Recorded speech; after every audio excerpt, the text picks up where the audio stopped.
The Browns, they're putrid. They're the worst team in the NFL. The 2024 season is over. Lamar Jackson can't win the playoffs. He'll win a third MVP, though, so that's great. Drew Sample is the most important piece of the Bengals offense next year. Go Joe Burrow. He deserves to be MVP. I wish he was the Browns quarterback. Kind of mean that. If you're looking for the most reactionary, silly, and unserious show on the internet, then you're home. Live from Hamilton, Ohio, it's Off the Bench by Chatterbox Sports on 1410 ESPN Radio. All right, good morning, everybody. Welcome in. This is Off the Bench, presented by United Dairy Farmers. Happy Monday, off and rolling to kick off the week before Christmas, and we got a full studio today. Well, at least I'm not in the studio, but we got the full gang here today. So happy Monday, everybody. Hope you guys had a great weekend. Justin Kinner, Casey McAllister, Elliot Rearing, Jacob Tissett with you here. Casey, we'll start with you. Good morning, kind sir. How was your weekend? Good morning. It was good. It was a good one. It was full of Christmas joy, Christmas festivities. We did cookie making on Friday night. Ooh. Yeah, it was very fun. Were they good cookies? Did you screw them up? They're good cookies. All right. Made some great designs. Sugar cookies are phenomenal, by the way. I love sugar cookies. So underrated. Yeah, People forget about the classic sugar, and they're so good. Yeah, it's just phenomenal. Saturday, got to watch UC finally make history, and they beat Xavier. For the first time ever. Yeah, felt like it at least. So that was great. I feel very happy for the Bearcat fans. They deserve that small victory, that small got one on you, Xavier. Ha! And then Bengals. They almost blew it, it felt like. You look at the box score, and that would suggest that they played pretty poorly, but they were comfortably in a lead for most of that game, so can't complain too much. It was a good weekend.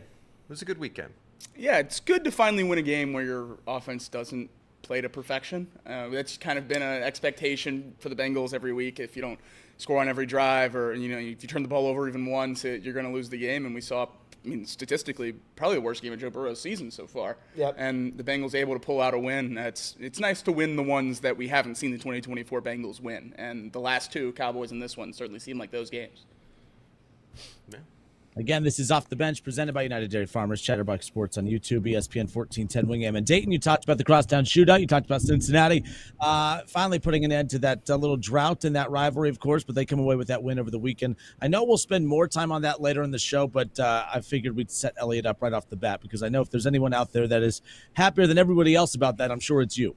I didn't expect a Casey UC bit right off the rip of the show. Yeah, that was good. I like that, Casey. that got me fired up. It's great to have a win. It feels fantastic. They played as bad as you could play. And maybe that's a testament to how good this UC team is, because they had no business winning that basketball game. Jizzle James, 0 for 11 from the floor. 0 for 11. They shot like 37% as a team.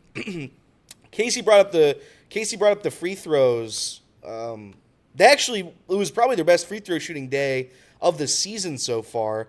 And we're just begging for 73%. Like 73% is fine. It's okay. But for the Bearcats, that might as well be you didn't miss for the entirety of the game. I'm very excited. I'm very happy that the Bearcats won this game. And you get some momentum heading into Dayton.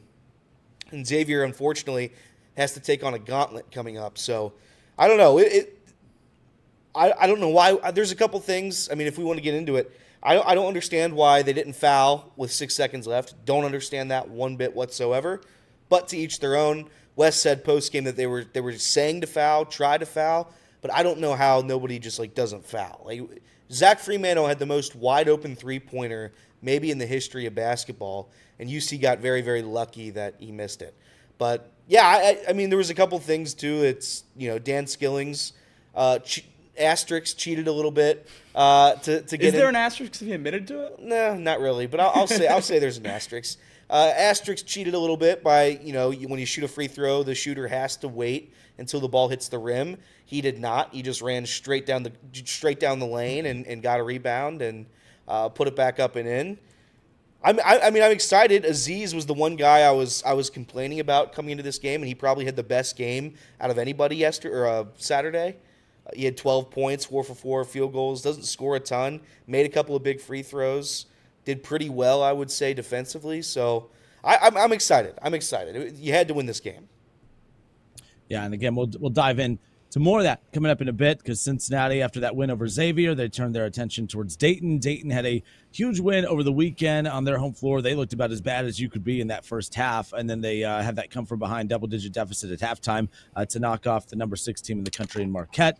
There's always talk about Dayton wanting to get into the Big East. If they were in the Big East this year, they've knocked off the 2 top teams in the Big East, at least as we sit here right now. But they got their hands full with Cincinnati coming up this weekend. Cincinnati has their hands full with Dayton, and we'll talk about that more coming up later on in the show. But let's kick it off. The Cincinnati Bengals, their playoff hopes still very much alive. But yesterday they had to, of course, beat the Tennessee Titans. And they did. They technically scored more points than the Tennessee Titans. And when that clock hit 0, that means that the Bengals won.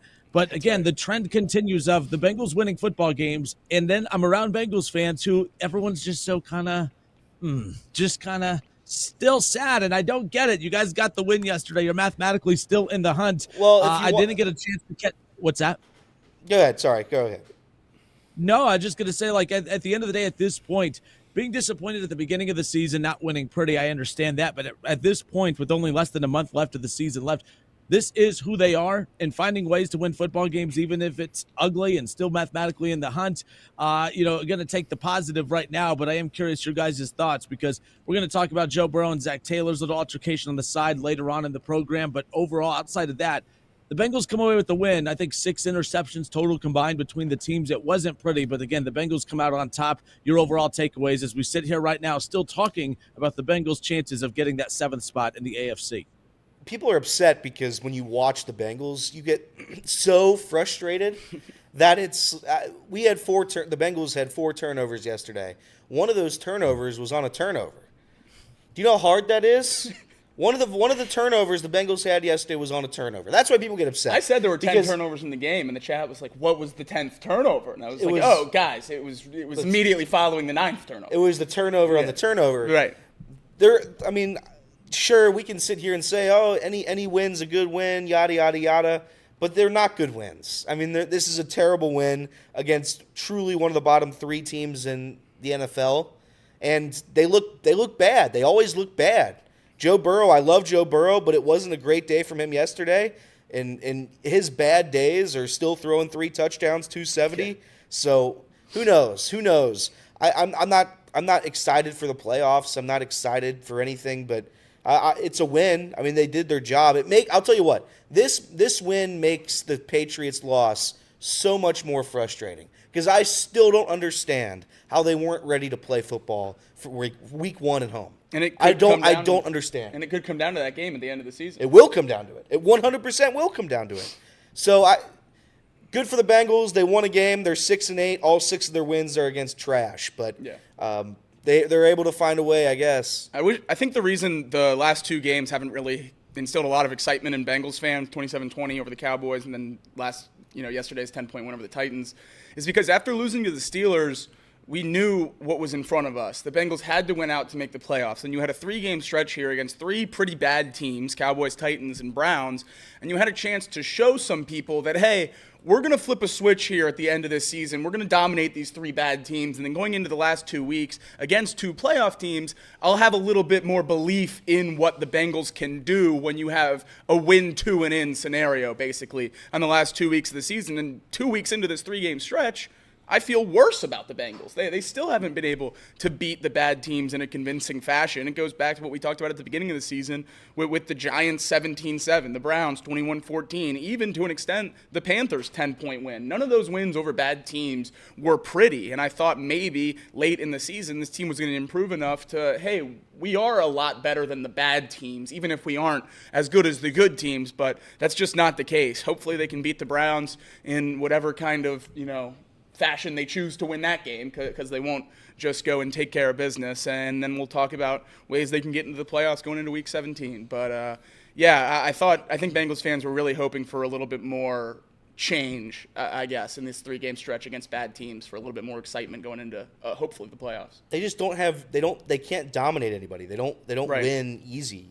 You're sweating every single game, and it's at some point it's like. You got to have some sort of change, some sort of I don't know if it's the organization. I don't know if it's the guys in the field. I truly don't know what it is anymore. But as Kinner said, you know who they are. I mean, it's just not good. I still stand by the point that a playoff team wouldn't want to face the Bengals just because they can put up 50 a game. The defense is so bad, so bad that it's a moot point. It doesn't matter anymore.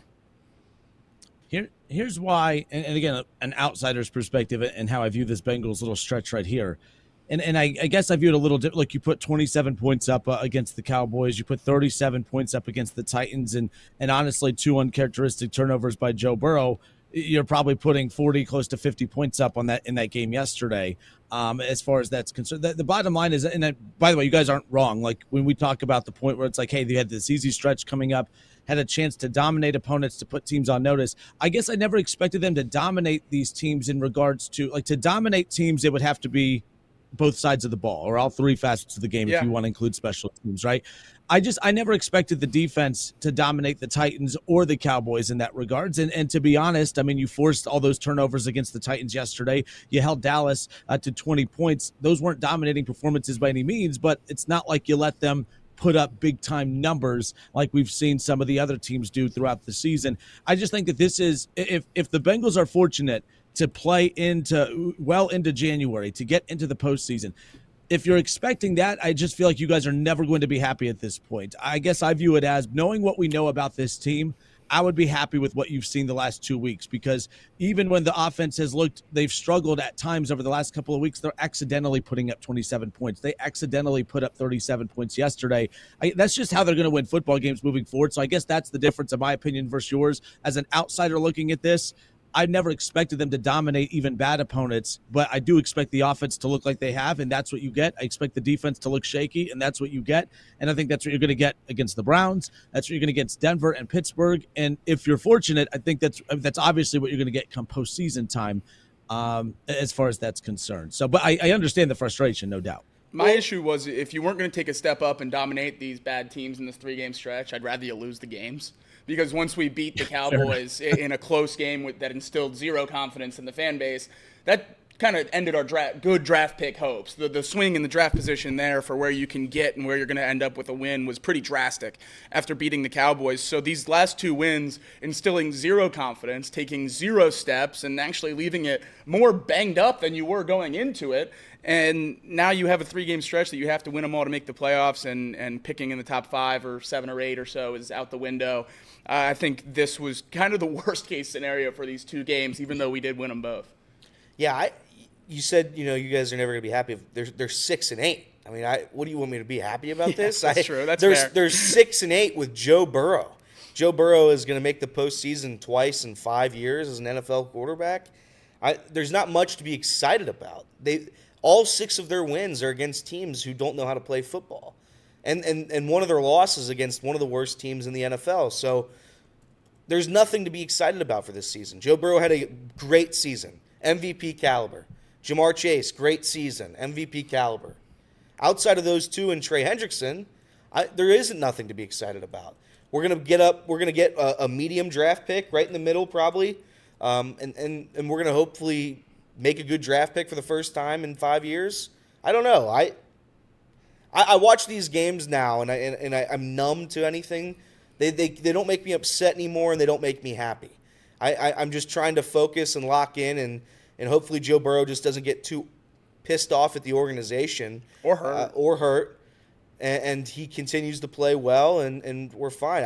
For Bengals fans who like to win games, yeah, this is great. Good. I'm very happy for all the Bengals fans that get to see a win, because, again, the record that the Bengals have is unacceptable.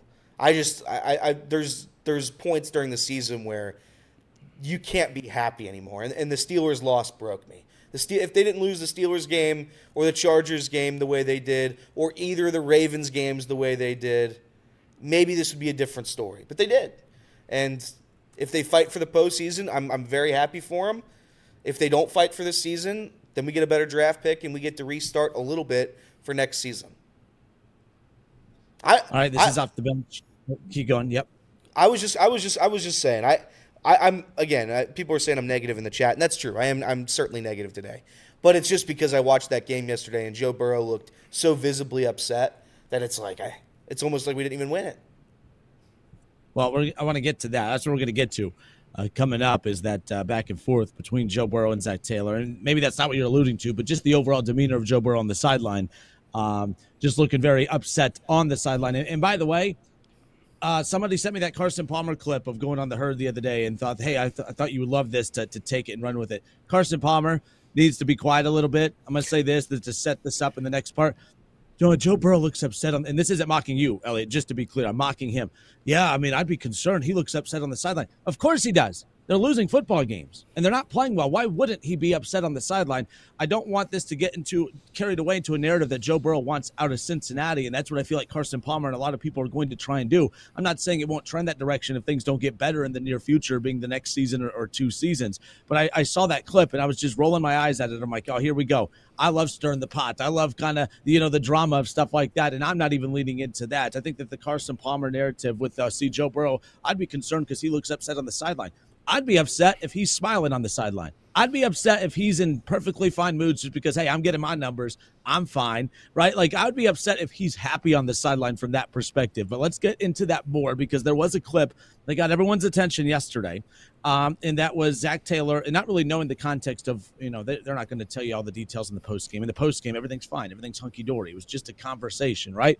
A little bit of what looked to be maybe a little heated exchange between Joe Burrow and his head coach, Zach Taylor, on the sideline in the middle of yesterday's game. A lot of people jumped on that. It's a big talking point right now. We'll take a look at that clip and dissect it when we come back. More Off the Bench when we return.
Justin Kenner, Casey McAllister, Elliot Rearing, Jacob Tissett with you here. This is Off the Bench, presented by United Dairy Farmers. I hope everybody had a great weekend.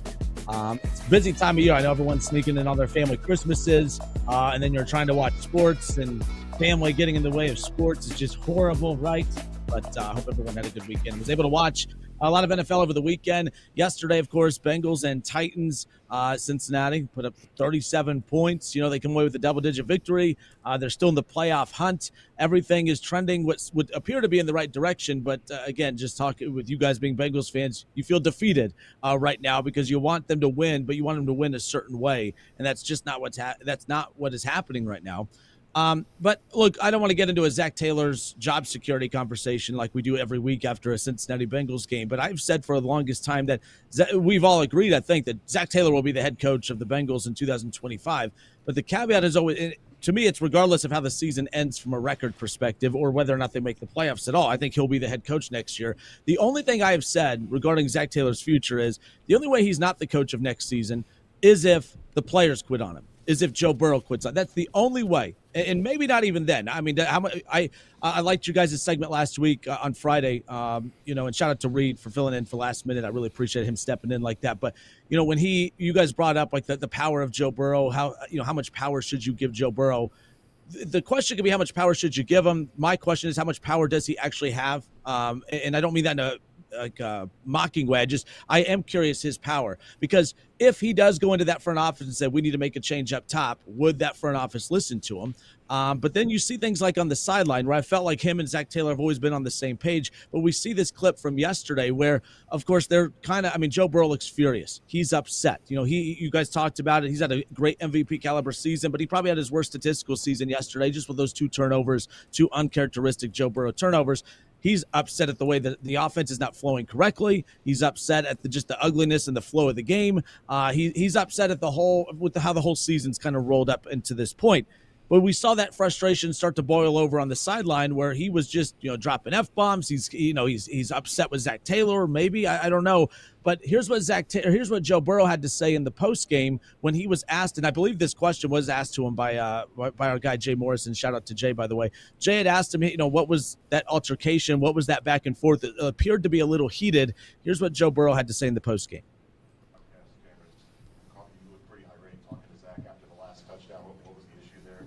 I was just frustrated in the day that we had on offense. It was too sloppy. We had too many penalties, too many procedural penalties. I had too many turnovers. It was just a frustrating day on offense. Just a frustrating day on offense, and no doubt. Here's my look, and I'm consistent with this, so I don't want people to think I'm attacking Joe Burrow. I'm not. He's a great leader. There's no doubt about it.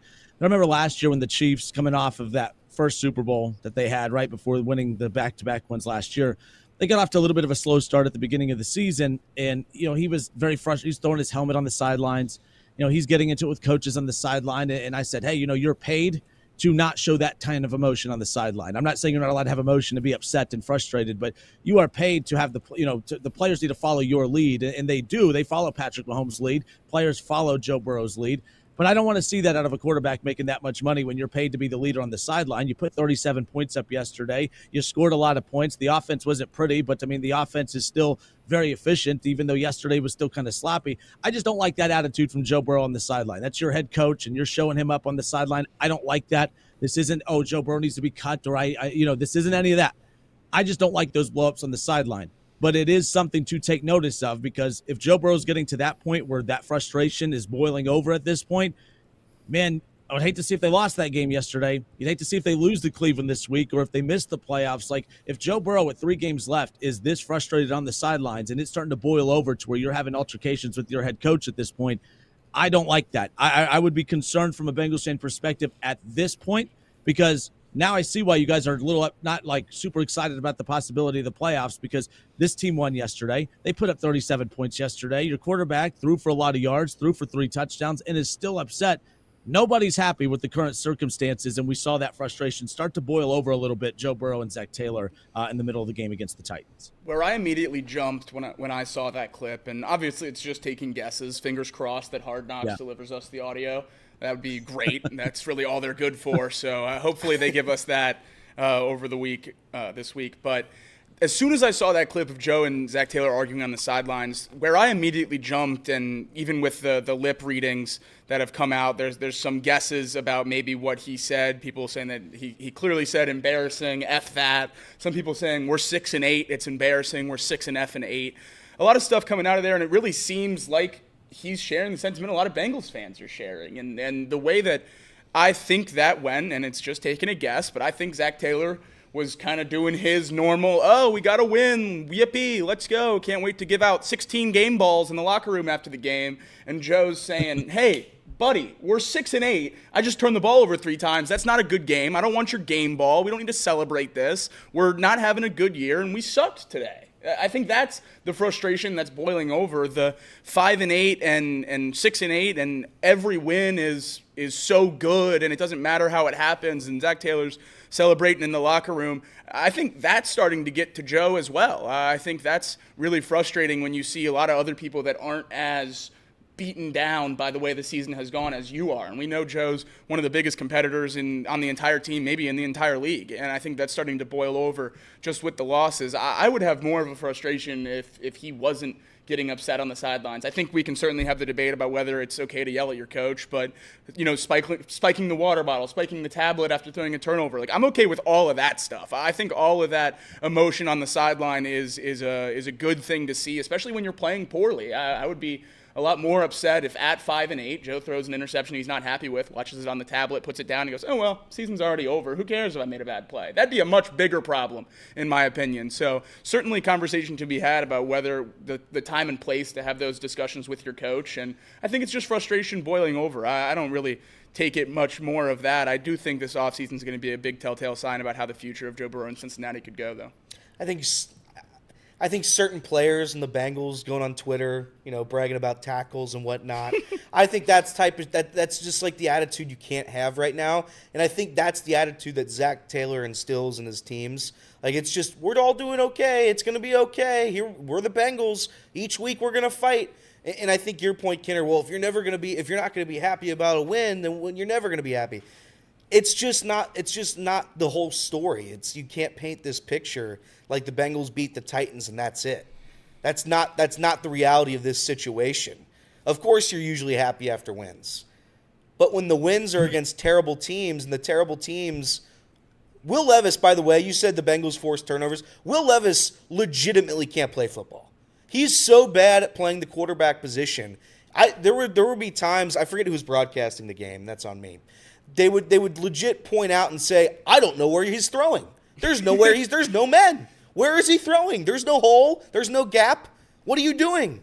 There's a point where it's like Will Levis is so bad at quarterback that the defense kind of gets benefited from it. The offense, Joe Burrow, the turnovers have got to stop. They have to if they want to win. I guess if they want to win every game going forward, just stop the turnovers because there has been turnovers with Joe Burrow for the past couple of weeks. Not every turnover is the same. I get that. But it is a somewhat sizable issue, right? When we're talking about having to be perfect, it shouldn't be an issue, but it is because he's constantly having to force things. It's Joe Burrow versus the world. So I'm not going to get on Joe Burrow too much for it, but it wasn't a great game yesterday for him, for sure. It wasn't the world's best game. Even worse than the 3 turnovers for Levis, Giudice was in attendance. So ex-girlfriend watches you throw 3 turnovers and get benched. That is a brutal, brutal place to be. But I sent it to Casey just so that people can see what you were talking about tweets, about making tackles. Jermaine Pratt after the game, Charlie Clifford said Jermaine Pratt's at a new career high in tackles, 119 on the season. Jermaine Pratt quote tweets it, but I don't tackle, 3 laughing face emojis. You're going to miss tackle. But I was terrible today. I'll be back next week. Believe that, blood emoji. Can't stop, won't stop, haters. Never stop. High Point NC. Boy, joy, love. Thanks, Jermaine. Usually charged Twitter with has like 3 missed tackles yesterday. 3 missed tackles yesterday. Usually Twitter has like a translate that thing at the bottom. I have no clue what the hell he just said. That was tough. But Chidobe Awuzie, ex-leader of the Bengals locker room, currently on the Titans, he decided to get in on the replies here, and I think this is what we're missing a little bit in Cincinnati. An immediate reply, shut up and get off Twitter. Thanks for still leading the team from afar, Cheeto. Big time shout out. We miss you, buddy. That is, that is. And look, there's been a couple of that. I mean, Pratt's been kind of making headlines the last couple of weeks, in the post game. About that stuff. And look, we've seen Geno Stone do that. Well, he keeps promising wins. Don't win. You don't win games, bud. And I hate to say that, but it's true. Do you think he knows that we can get the film? Yeah, when he goes in the post game, he's like, we didn't miss tackles. It's like, we can just go look. Or do you think he knows he's a part of literally the worst statistical defense in maybe the history of football? That I don't think so. Because I don't the think way they know he that reacts either. on like TFLs and stuff, it's like he thinks he's really good. I don't get it, man. I just don't get it. Give me more Jung Meta. So, and last thing on this as we wrap this portion up, but no, to sum up, whether the reasons that lead to Joe Burrow's blow up on the side, I guess my main takeaway of all of that, I just look at the Zach Taylor. Like if Joe Burrow's blowing up at a teammate on the sideline or an assistant coach, offensive coordinator, whoever, okay, fine. I think that's a horrible look. And let me rephrase this too, because let me just take out the part where I was like, hey, I don't like that from Joe Burrow. Who cares what I like and don't like about that from Joe Burrow? Here's what I don't here's what I don't like that for. I don't like that for Zach Taylor. And I'm not defending Zach Taylor. I'm just saying that makes him, regardless of people's opinions of whether Joe Burrow should have done that or not, it's bad for Zach Taylor, because what that looks like to everybody is, man, Joe Burrow's had enough. And that's his head. If Bill Belichick is standing in front of Joe Burrow, is he doing? And I'm not advocating for Bill Belichick to be the head coach. All I'm saying is if Andy Reid is standing in front of Patrick Mahomes, is he doing that to him? If Bill Belichick is standing in front of him, is he doing that to him? I don't think so. So that's why I feel like my main takeaway from that yesterday, that made Zach Taylor look really, really bad, because Joe Burrow's looking at him like, dude, enough. You're right, Elliot. Like, enough, and Jake, enough with the game balls, enough with the attaboys, enough with the win's a win. From that perspective, I agree with you guys 100%, because those guys are in the heat of the battle, and it's like, even when they do something good, they can't enjoy the good, because it's like, well, we had a good drive there, but my God, I hope the defense, I hope the defense doesn't just let them march down the field and score again. So at the end of the day, I think that was a bad look for Zach Taylor more than anybody else. Did Zach Taylor do anything wrong? Technically, no. But it's still a bad look when your quarterback is looking at you like, dude, what the hell's wrong with you? I think that was a bad look for him.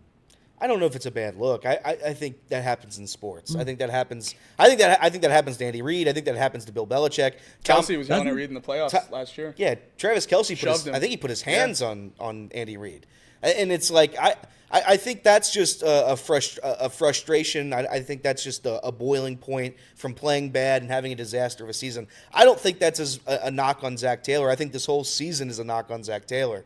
I don't think that one moment says anything there. It's just what it is. But you are right in the fact that Joe Burrow expressing that openly to Zach Taylor during the midst of this awful season, it's something that you look at if you're ownership, Mike Brown, the Blackburns, Duke Tobin, you're paying attention. I mean, you're watching it.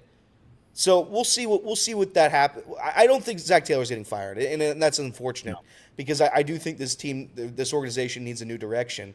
They're just not gonna do that. So instead of me saying here I want it to happen, I'm gonna hope that they revamp the defense next year. They make a couple good draft picks, and we move on. And hopefully Joe Burrow in 6 NFL seasons can make the postseason 3 times. That is wild. Like, I mean, and season's not done. That's where we're gonna step away for a few moments. When we come back, I know everyone's not feeling all jolly today. It's December, Christmas coming up in a week. Everyone's all sour pussing it up here today. I don't mean to be negative.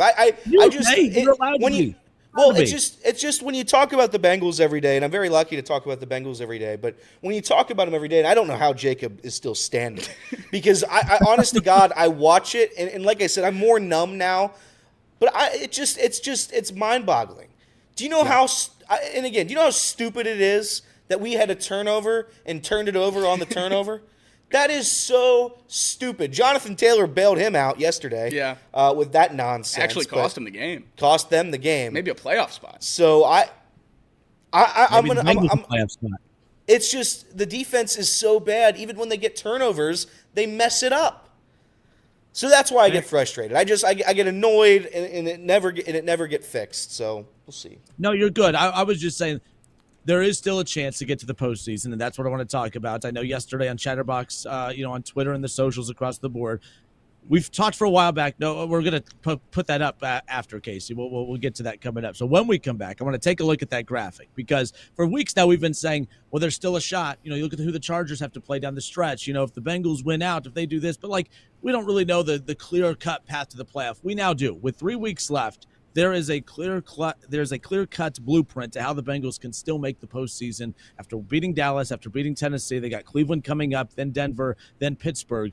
Here's what we are going to discuss, or this is what we'll discuss when we come back, the path to the playoffs. It's still alive. Technically, it's still alive. We'll take a look at that when we come back. More Off the Bench next.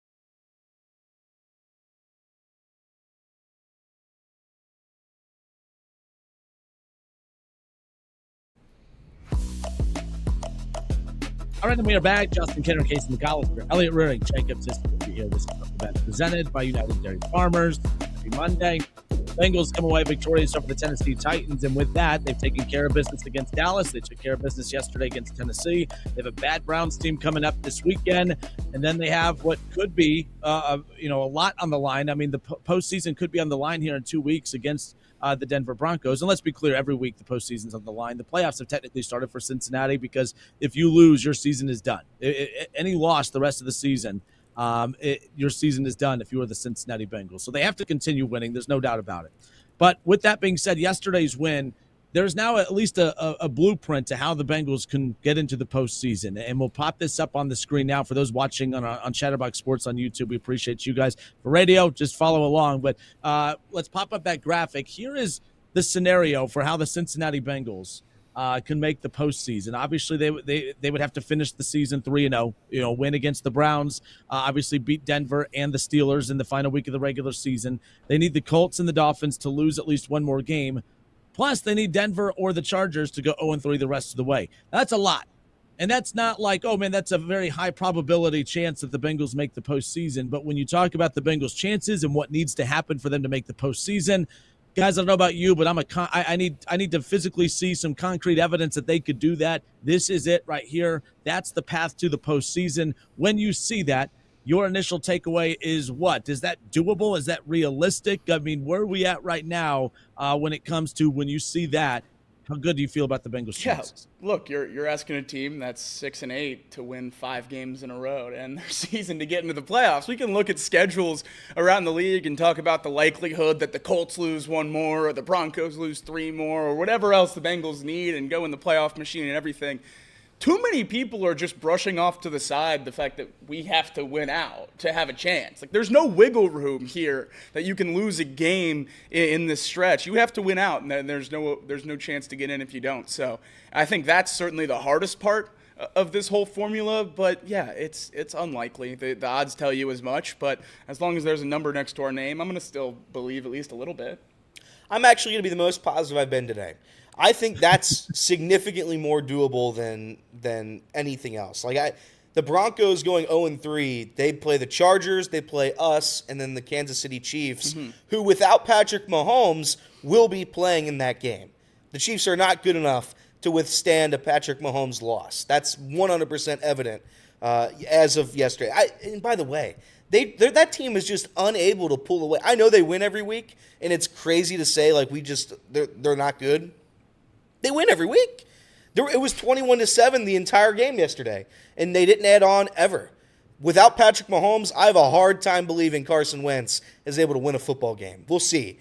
Anyway, I do think the Bengals win against bad teams. So you beat the Cleveland Browns, respectfully. You beat the Cleveland Browns, who might start maybe DTR. Maybe if they start DTR. That's what it seems like. If they start DTR, they're openly tanking, and I'll take my victory. Jameis, I'm a little bit more worried about. But nonetheless, Bengals win that game. If you take care of just that, and the Chargers win on Thursday night, then you control your own destiny pretty much from there. That means Week 18 is going to matter no matter what if you do that. So, yeah, I think it's absolutely possible that the Bengals make the postseason. Well, you would still need the Colts to lose a game. You'd still need the Colts to lose a game, Which but is I'm not damn near impossible. I think the Titans are going to win a game. I think the Titans, yesterday they looked like garbage, but I do think they're able to win a game. They play. Who's the other team they play? Titans, Giants, Jaguars. 3 teams. I think the Jaguars will win a game too. Jaguars are tanking. Jaguars will win a game. I'll bet my life the Jaguars win a game down the stretch. I would. I think Mac Jones doesn't look good, but I'll tell you what. Sometimes these teams play spoiler. If it wasn't Week 18, maybe I'd agree. It was the Jaguars that played spoiler on the Colts. What, 4 years ago? The Jaguars weren't battling for a top 5 pick at that point. We'll see. We'll see. I just think I think to give the Colts, who don't look good, Anthony Richardson looks terrible. So despite all of that, I think there's a sizable chance the Colts lose another game. I think the Bengals can make the postseason, and nobody wants to play the Cincinnati Bengals. If the Buffalo Bills played the Bengals in the first round, would that be the highest over/under in the history of NFL. My goodness. In the league. Especially it with would probably be Buffalo's pretty players. high. Over under 60. I mean, that'd be one of the easiest bets of my entire life on the Bills. Hey, Jacob, I have a question. What would that number be? 9.5? I'd hammer the Bills. Yeah, it would be a lot. Yeah. Real quick before I want to get your take on this in a second, Jake, but I do have a question because I brought up the Colts earlier. I thought the Colts winning yesterday was bad for the Cincinnati Bengals. Because Broncos, that's the team that at the time sitting in that 7th spot. We thought that's the team that Cincinnati was chasing. That win moves them into the 6th spot, of course. But I thought the Colts winning yesterday was I thought the Colts losing yesterday was a bad thing for the Bengals. You said it wasn't. What am I missing with that?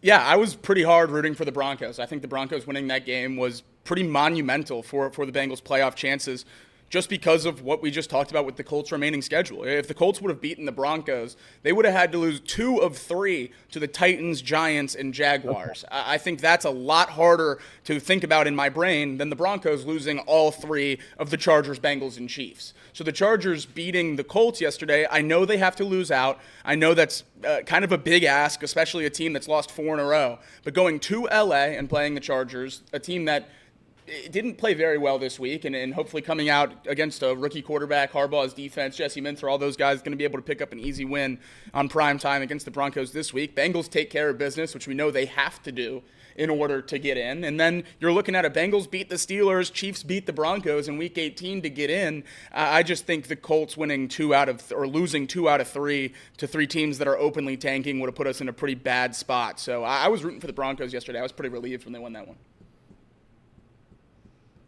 The Colts, no, and again, the Colts. I again, Jacob's more in on the Colts than I am. That team's not a good team. I mean, we can spin it however you want. Anthony Richardson looks terrible. He looks terrible. He makes 1 good pass a game for 55 yards, and outside of that, he does nothing else. He doesn't complete any of his passes, and every once in a while, he's forced to scramble. And then you don't know if he's going to take himself out of the game or not. So I'm out on the Colts. If they want to make the playoffs, they go ahead and they can try. But I have a hard time believing they're going to go 3-0 in their final 3 games, despite how easy that schedule is. No chance. I put it at a 0.0% chance. So you do agree, though, that the Broncos winning that game was big?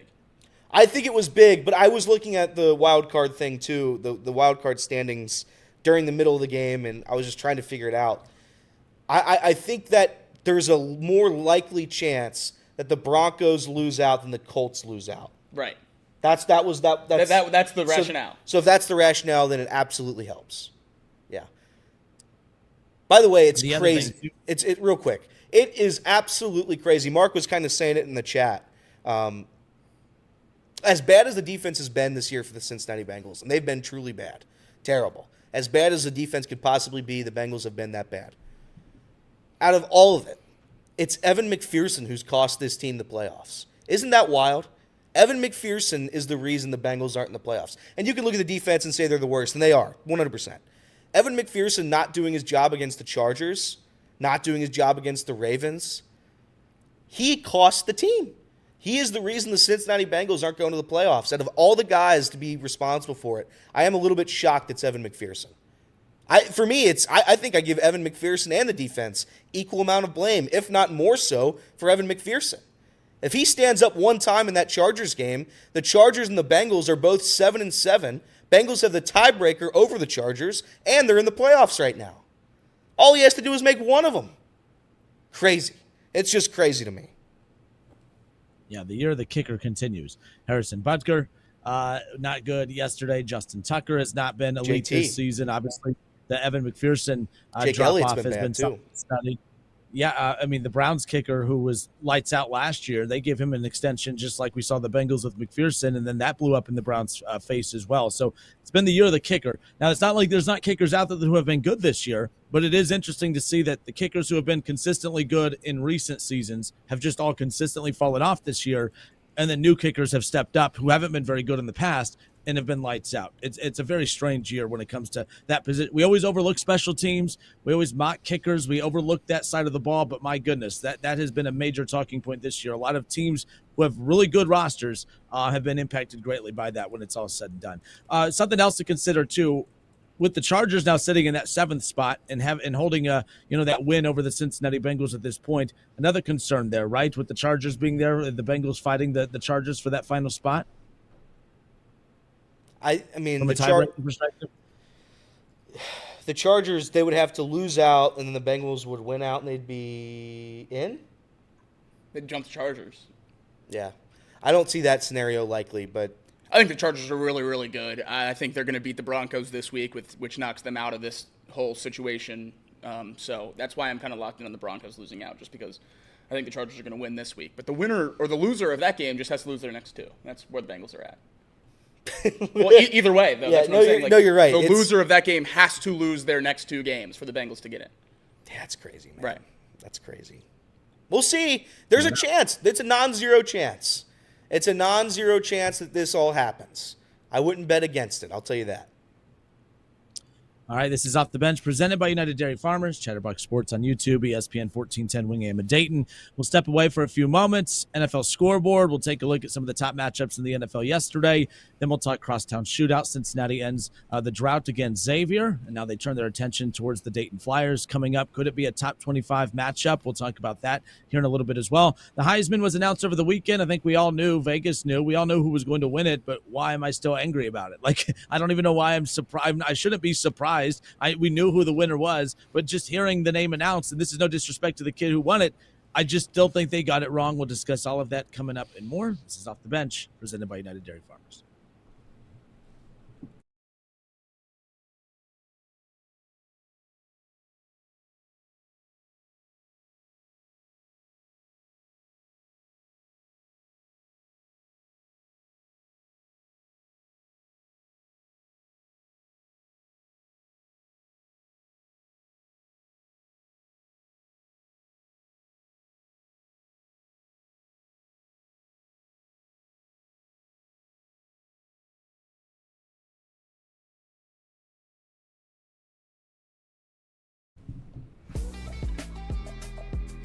All right, Bengals Reaction Monday continues today, or at least that's been the theme of today, like it is every Monday at this point.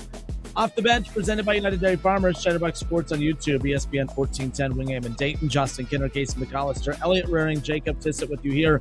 Talked about the Bengals. We took a look at their the path to the playoffs. But there was a lot of big games in the NFL yesterday. Huge games. You had the Steelers and the Eagles. Obviously, you had the Bills in a big one yesterday against the Lions. The Chiefs and Browns was not a big game. But again, the Chiefs, there's a lot of big talking points from that game that could impact the seeding and how all that goes moving forward. So there's a lot to dive into from yesterday's slate of NFL action. But let's talk about this one right off the bat. How about the Bills and the Lions, guys, right off the bat? We knew that was going to be a good one. Again, Campbell, I love that coach, but it's like, you get the good with the bad. What makes them great is what also makes them bad, and what makes that team tick is also what makes them vulnerable on a week-to-week basis.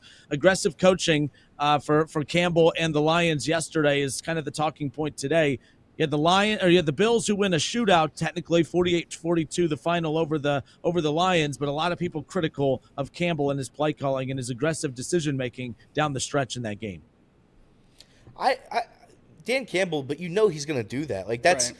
His aggressive decision making is what gets them to a potential 1 seed in the NFC this year. Like you can't ask him to stop being. Or to start being calm with his demeanor. You can ask him not to be. You can't ask him to not be aggressive. You can ask him not to do onside kicks when you can't even do surprise onside kicks anymore at the start of the fourth quarter. That's fair. That's I think there has to be a bar here. Sure, but I thought the bar last year was when he went for 2 at his own 12. So Okay. I mean that seems more absurd than this. And at some point, I have to stop criticizing him. They lost 48-42 to arguably the best team in the AFC. So I'm not gonna get too upset with Dan Campbell yesterday. He did his job. That's who Dan Campbell is. That's who he's gonna be. And I think that outside of one silly onside mistake, he was fine yesterday. They didn't win. The Bills had control of the game right from the jump. They looked bad in the first quarter. Once you can't start off bad against the Buffalo Bills this season. Cannot happen. They did. They were unable to recover from it. But they fought. They fought until the end. I still don't want to play the Detroit Lions, and they still control their destiny for the 1 seed. Soul-crushing blow for the Lions. Carlton Davis fractured his jaw. That is out bad. 6 weeks, and Aleem McNeil confirmed torn ACL. So oh boy. The injuries to the Detroit Lions defense continues to mount. Really, really not good. 6 weeks from yesterday is January 26th, which is the NFC title game. So Carlton Davis could potentially play in that game, probably the Super Bowl if they were able to get there. Aleem McNeil done. Add him to the long list of injuries to this Detroit defense. I said that it was too many injuries for them to overcome 2 weeks ago when we were talking about them as Super Bowl favorites, and they just keep coming. And I don't know what they can do. They're an incredibly talented team. They're going to beat a lot of people. They're still in the hunt for the 1 seed. If they get the 1 seed, I'm not ruling out that they can make the Super Bowl. I think Jared Goff can definitely win 2 games in Ford Field against the NFC and get to the Super Bowl. I think that's still in the cards for them. I just don't think they can hold the trophy at the end with the injuries that have happened so far. And if they don't get the 1 seed, I'm probably going to bet them to get out pretty quick. I think that Detroit home field advantage means a lot. I think Jared Goff playing in the Dome means a lot. Minnesota's right there, 2 losses as well. Philadelphia, 2 losses. They're going to have to win out to get the 1 seed, or close to it. So we'll see what happens. And if they don't even win their division and they're a wild card team, I think that's a really, really scary place for a banged up Detroit team to go. Because if you're on the road and Dan Campbell's rolling the dice as much as he does, there's a lot more that cannot go your way, I think, in those situations. And that would really scare me, especially with how the top of the NFC looks. I mean, if they're going to Minnesota in the first round, that helps, obviously, because they're inside. But if they crumble in these last couple of games and end up somehow playing, Green Bay or someone like that in the playoffs, and they have to go outside, I think Goff's going to struggle. If they have to go to Philly in the second round or something like that, I think that's a recipe for disaster for Detroit. And it's a shame because this is, one of the best seasons in their franchise history, and they had a roster set up for success and really no holes on it. And then they reach the end of the season when push comes to shove and all the injuries mount, and it really feels like they don't have a chance, which stinks for an organization like that finally built something. Yeah, we've seen Joe Burrow put up some impressive stat lines this year that have resulted in losses because of the defense giving up so many points. But Jared Goff yesterday, 38 of 59, 494 yards and 5 touchdowns that resulted in a 48-42 loss. The Bills come out on top. Another great performance from Josh Allen. Josh Allen looks this is the best season he's had in the National Football League, and it looks like he's going to go on to win his first MVP this season. The Bills 11-3. Josh Allen's been lights out, going to win an MVP most likely this season, but the Bills could end up coming away with. Yeah, Josh Allen played great. Gets injured yesterday in the matchup, obviously, against Cleveland. How concerned are we about that injury to Patrick Mahomes in that game against Cleveland? I think I froze for a bit there. No, you're good. On your. Okay. Yeah. But Patrick Mahomes goes down against Cleveland, not out for the season, might be out next week. But when you look at the Bills, who are soaring right now, they're 11-3. You have a 12-1, Chiefs team at this point who look like the favorites to come away with that 1 seed. How much of a threat are the Bills to come away with that 1 seed when they have the Patriots 2 of the final 3 weeks and the Jets? I could see the Bills winning out. I think they have a good chance of coming away with the 1, depending on how the Chiefs rebound with this injury to Patrick Mahomes. Yeah, certainly. The Chiefs' schedule is no cakewalk. Texans at Pittsburgh, at Denver, and all 3 of those teams are going to be playing for something. I know the Texans clinched the South, but they're still playing to get some momentum going into the playoffs. They haven't looked great so far, and then obviously Steelers and Broncos both will be having big things to play for in those games. So, yeah, I don't think it's a given that the Chiefs win out, and they'd have to lose 2 of those 3 games to get Buffalo into the 1 seed, which I do think is a little bit of a struggle. But if Mahomes is out, certainly opens the door for that. I don't worry about this injury at all. I checked my watch. It's week 16 or week 15. Mahomes fakes an ankle injury, gets all the flowers for powering through and leading his team to the playoffs. What an upstart guy. We've seen this story before. So, yeah, no, I'm not worried about it. He'll limp out there. He'll limp off the field. He'll throw for 400 yards and 5 touchdowns, and he'll play the best football he's played all year. If Carson Wentz plays, like I said earlier in the show, that team is not good. Counterpoint, Carson Wentz goes in there and looks like an MVP again. Because that's so Chiefs. No, it won't happen that way. He looked bad yesterday. I know, but give him a full week. Give him a full week? No, I'm completely out on Carson Wentz and the Kansas City Chiefs. If Patrick Mahomes plays, then we know what the Chiefs are. But if it's Carson Wentz, nah, No. Patrick Mahomes has had a bad season. His arguably the worst in his career. The Chiefs win these games so gross. And I think that the Bills, given the fact that they have the tiebreaker, I do think that there is a pretty solid chance they take that 1 seed, which would mean, and it would be very, very funny, if everything aligns perfectly. Could you imagine Arrowhead rematch, Bengals versus Chiefs? The fraudulent Chiefs, it feels like it's that 11-0 Steelers team. The fraudulent Chiefs taking on the Bengals, who stink, but they only play one good complete game a year, and it's against the Kansas City Chiefs. That would be my dream. I want the Kansas City Chiefs in the first round of the playoffs. I need it. I want Carson Wentz in the first round. I definitely don't want the Chiefs in the first round. We play good against the Bengals. Play good against the Chiefs. That's all I'll say. The Bengals play good. That's fair. The Bengals play pretty damn good against the Kansas City Chiefs. If the Bengals get to play the Chiefs again, Lou Anarumo might get his name back in head coaching conversations. Yeah, you're right. He looks like a wizard against Andy Reid in that Chiefs offense. I don't like calling for anybody's job, but I can't wait till he gets fired. I have a list of about 5 guys on this Bengals coaching staff. And you've mentioned this in the past, but it is the wildest scenario where the Bengals, as bad as the season has been, they match up so well with the top 3 teams sitting atop the AFC right now. Like that's what is the craziest thing. I would like their chances against Buffalo, and I would like their chances against Kansas City. Buffalo does scare me just because I do legitimately think they'd score 60. They'd score 60 It points. would be that Commanders game. It's just who has the ball last. It was just who has the ball no last. No punts, no turnovers, nothing. Nothing. Yeah, I think you're probably right. And we talked about the Lions a little bit ago, competing for that one seed in the NFC. But the team that right now might come away with that is the Eagles. They knocked off the Steelers yesterday, 27-13. You talked about a team earlier, by the way. We'll talk about the Steelers more in a moment. But the Eagles, they've just been quietly, they started out a little rocky. They had a down year last year, a little bit of that Super Bowl hangover. But Jalen Hurts has been doing his thing. This offense has been clicking. Obviously, the addition to Saquon Barkley has been huge. 19 carries, 65 yards yesterday. It wasn't a humongous game from him by any means, but it was a humongous win, 27-13, the Eagles over the Steelers yesterday. That was a big one. I was looking forward to that matchup all week. Wasn't that exciting of a game, but the Eagles come out on top and defend their home field. Dominated. The Eagles dominated. And I know Reed makes the joke about Nick Sirianni. And Nick Sirianni, I think it's yelled at by all of his players and the coaches. He got in a fight with the coach yesterday. Yeah, and the fans. I think everybody hates him. But they win games. That disaster of a team, they win all their games. And I think that Jalen Hurts and A.J. Brown yesterday in their post-game press conference was like, what noise were you guys talking about? We're fine. Everything's great. It's all peachy here. I think the Eagles are pretty damn good. I think the Eagles are going to go to a Super Bowl this season. And just because the only issue would be if Saquon gets injured, I don't know if they would be able to withstand that, because that would mean you'd have to rely on Jalen Hurts to be the best passer he can be, which I don't know if he's ready for that yet. But saying all this, I do think the Eagles against the Lions for the NFC Championship game, I would take the Eagles.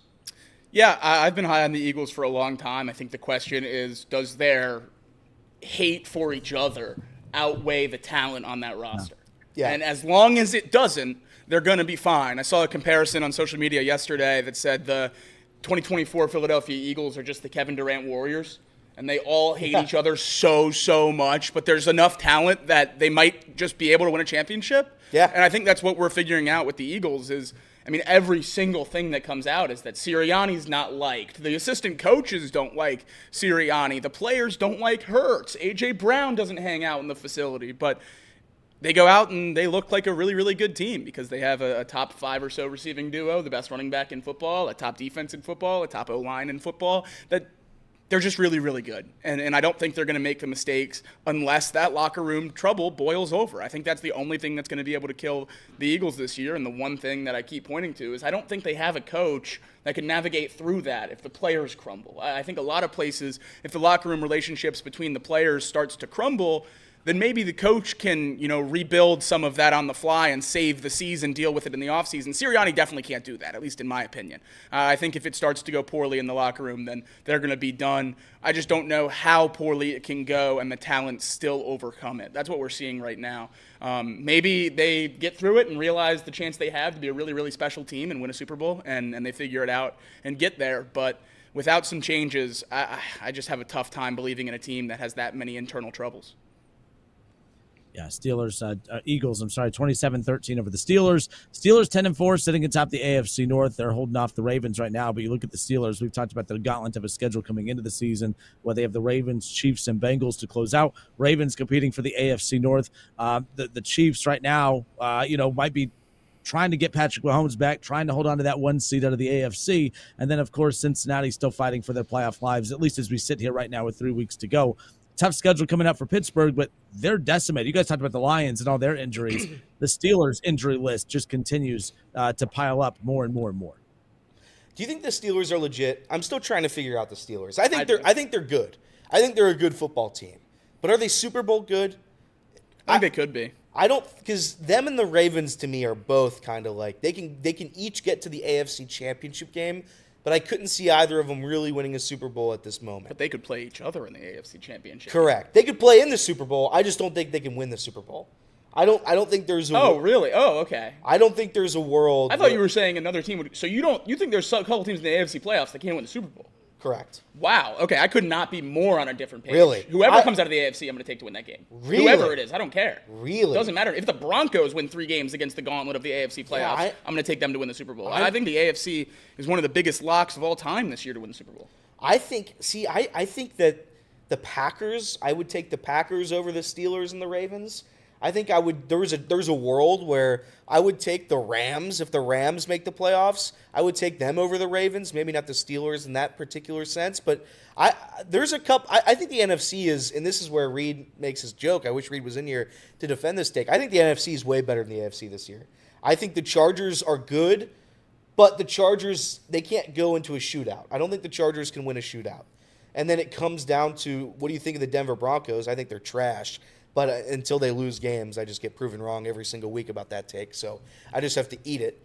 And then the rest of the NFC, I think the Commanders are solid. I think the Commanders, unfortunately, are going to lose in the first round to whoever they play. But outside of that, man, the AFC, we'll see. We'll see what the Ravens and Steelers do if they're able to prove me wrong. My thing with that conversation is if you compare the wild card teams, you're absolutely right. The NFC runs away if you compare the wild card teams.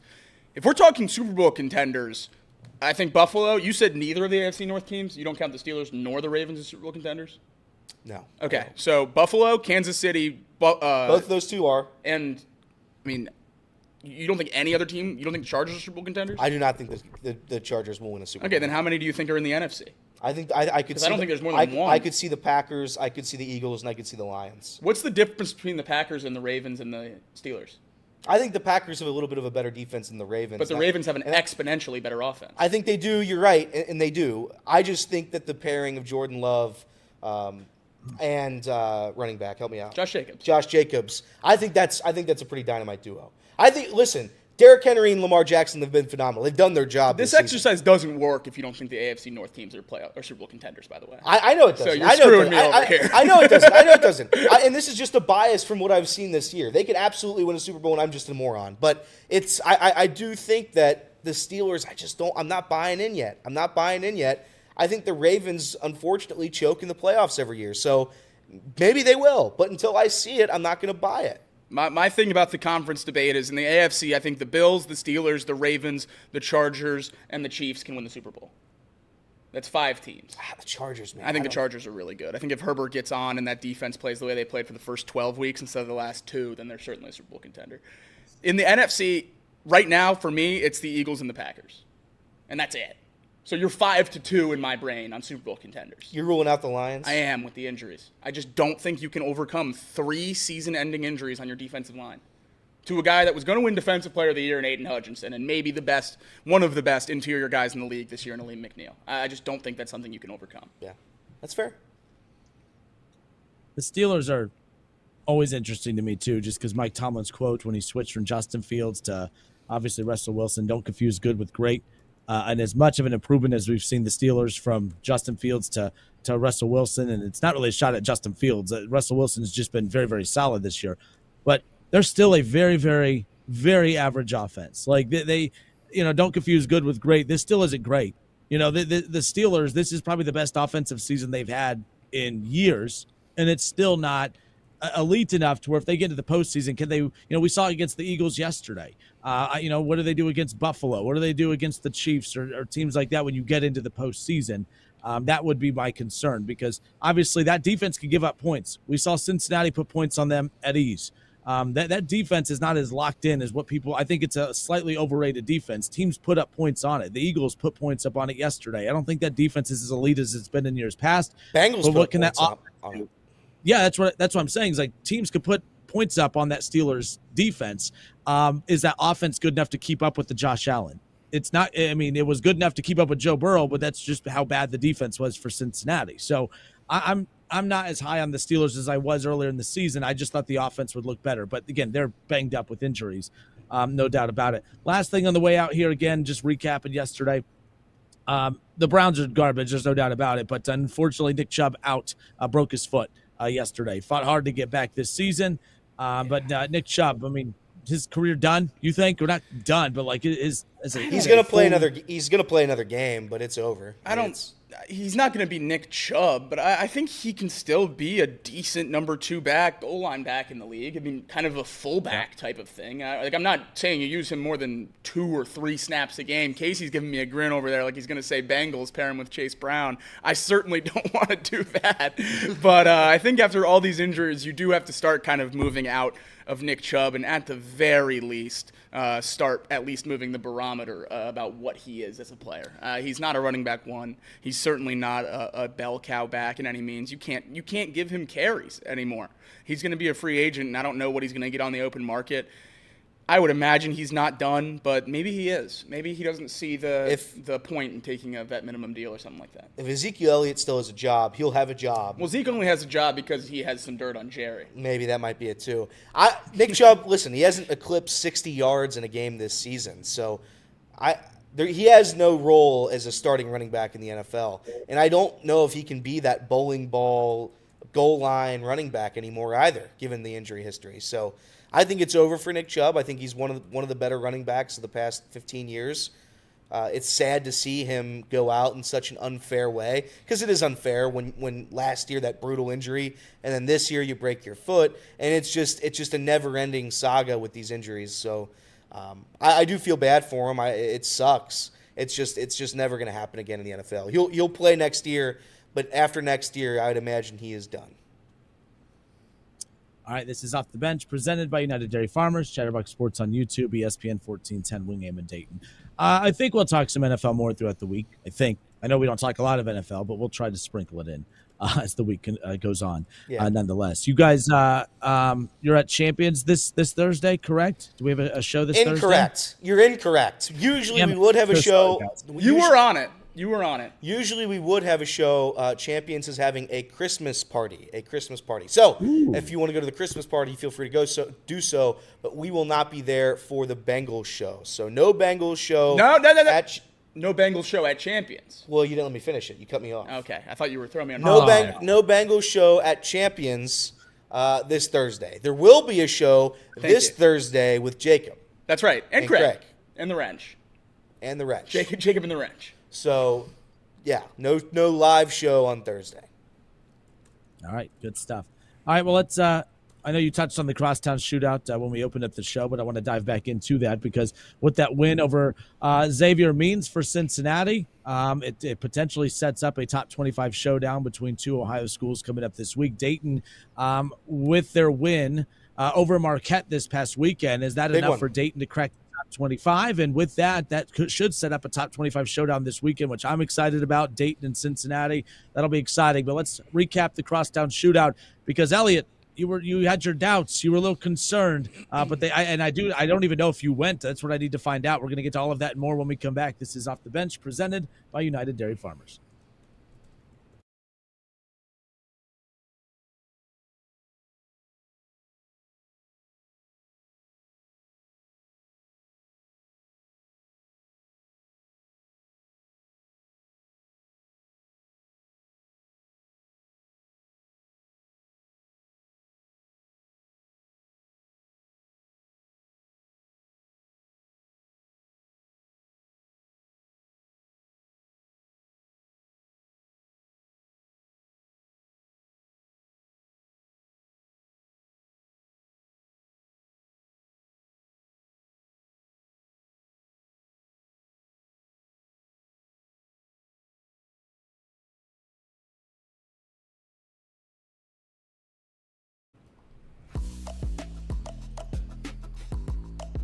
crosstown shootout is what I want to get into. But Casey's been a little quiet today. And right during the break, Jacob even pointed out he had a little smile on his face. Nick Chubb, vet minimum in Cincinnati next year. That was kind of the question that was thrown out. Real quick, summarize that quick before we get to the crosstown shootout. But yeah, Casey, you like the idea of Nick Chubb in Cincinnati, vet minimum? I mean, I like the idea of the Bengals going out and getting a guy that could be a goal line, big dude, big-bodied running back, because they just don't have that body type. And it would just be glorious to have Nick Chubb, a guy who's killed us in the last 4 or 5 years that he's played against the Bengals, to then do it against his former team. I think that would be glorious, but it's only for the funnies. It's only for the memes, really. I would rather them get a young guy that's 6'2", 230, and be my new A.J. Dillon on the Bengals. But for a vet minimum, why not? Why not bring in Nick Chubb? I mean, he won't play until like week 4, maybe 6 of the NFL season. Take time to recover from a broken foot. I don't know. Colton says in the chat, I kind of agree. We got a guy. We got a running back number 2 on this roster. You just got to use him. You got to believe in Khalil Herbert. You got to believe in him. That trade was a franchise-defining trade. And if we just let Khalil Herbert run the ball one time, just once a game, you don't know what could happen. Maybe he busts off a 75-yard run. Who knows what Khalil Herbert can be? 75 yards would be crazy for a guy that averages 3.2 yards a carry. Good running back. Good trade. To be clear, that was the trade. The front office said, you know what? We see all the problems. We see everything. What do we need? We need Khalil Herbert to back up our running back. To be fair to the front office and the coaching staff, that was the only position of trade that wasn't a luxury piece. Okay. They legitimately did have to have another running back, and that's the only reason they did it. And he's had how many carries? With the Bengals, he's had 4. Yeah, baby. They've not been bad either, except for the first one, which wasn't. They haven't been good. 1 carry for 4 yards against Tennessee, 2 for 4 yards against Dallas, and then 1 for 14 against Pittsburgh. That's 2 for 4. Is Zach Moss? Zach Moss was done for the year. Yeah, he broke his neck. Was that the actual? Yeah. He broke the neck. All right. He had surgery on his neck. I was just making sure. All right, off the bench presented by United Dairy Farmers. Nick Chubb. Look, if you're adding him to be an impact player, ain't gonna work. So Jerome Ford, DTR, the backfield of the future, baby. By the way, Kenner, what's on your mock draft? Who do you like with the Browns' first overall pick? You're gonna get a good one. You're gonna get a good pick. See, I just like flair with my draft, so like I know they need to go offensive line, get the tackle, whatever from Texas, but Ashton Jeanty, I wouldn't mind going that route. I know that sounds silly because you can get a running back later in the draft, but you can get offensive linemen later in the draft. The Browns have been very good at drafting offensive linemen. I would trust them to take offensive line later in the draft. Ashton Jeanty is not just a good running back. I think he maybe I'm pouring it out a little thick and saying generational, but I do think that he's the kind of back that can come in and make an impact right away. However, if Cleveland's not in a win-now mode for the next couple of years, there's no point in taking Jeanty now. But they're bringing back Deshaun next year. To me, that says they're trying to keep this group together. So, yeah, I think Jeanty is a realistic possibility, as wild as that sounds. He seems like a leader. He seems like a guy that I would want. I thought it was cool that they were doing the Heisman, photo shoots, and Jeanty was the only one that was wearing his school's merch. I thought that was a cool thing. Just represent, yeah. I mean, was he also at the only player Boise in the the entire career? The only player in the Heisman finalists that was only at one school. Yeah. So like that pride in that school too. You're right, and we're gonna get to GT more coming up in a moment. But yeah, we're not gonna do draft talk until it's time for the Bengals to be in draft conversations. Because right now you guys are competing for the playoffs. My team we've had that ugly E in front of it for a couple weeks now. So I started depressing, it. Nonetheless. I started it. Yeah, big board. You did. Let me ask, Kenner. Do you want the Browns to play spoiler this week, or do you want the Browns to lose for a better draft pick? So I will tell you this: DTR bores me to tears. So if he plays, I honestly have no interest in this week's game. I know I should hype this up. Maybe I should do one of my guarantees or something. I don't know. Jameis makes this matchup fun and interesting just because there could be a potential shootout, be a fun game to watch. But DTR, no. And I'm curious. I mean, you guys want DTR should be the guy for you to feel more confident about this opportunity to win. So if DTR is the quarterback, DTR, yeah, no doubt. I haven't even looked at the line to see what it is, but DTR, if he's the guy, yeah. And by the way, Cleveland should at this point play DTR, play him the final 3 weeks. Don't screw up and win a couple games. Look, you got to see what you have. You got to see what you have. We know what we have with him. DTR and it.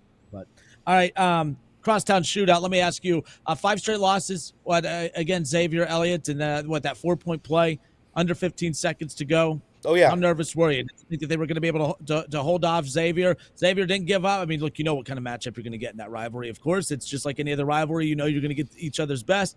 But that 4-point play with under 15 seconds to go, I thought, oh, man, that's going to be such a painful way to lose this game. I thought for sure Xavier had that momentum at that point. But good for Cincinnati, able to hold them off, snap that losing streak, remaining in the top 25 as a good win for Cincinnati in the crosstown shootout over the weekend. Fantastic win. It doesn't get better. It is and I saw people debating it online, what's Wes Miller's biggest win? And you can say BYU on the road. You can say Kansas in the tournament. You can say all that. I would argue that this is the biggest win. It's the most important win, maybe. I would argue, just because you have to beat this team. You have to beat the Xavier Musketeers eventually. It was ugly. I mentioned it early on in the show. They played horrible. The Bearcats played abysmal basketball for 90% of that game. They went up by, I forget what number they actually went up by in the second half, maybe 6 or 7. And I thought maybe there was a chance they covered that spread. But first of all, Vegas should be ashamed of themselves. I said it to Jacob. I said it to Casey. I said it to Reed. I said it to everybody I knew. Put your life on Xavier plus 8.5. That's far too many points. It's just too many points. But getting a win is all that I care about here. It's a good win. You beat Xavier. Xavier, when Zach Fremantle fired up that shot at the end to tie it, I thought that was going to be the end. I thought we died. Didn't go for one time. It went our way. For one time, it went our way, and I'm happy to see that. Offensively, like I said, Jizzle James 0 for 11 from the floor.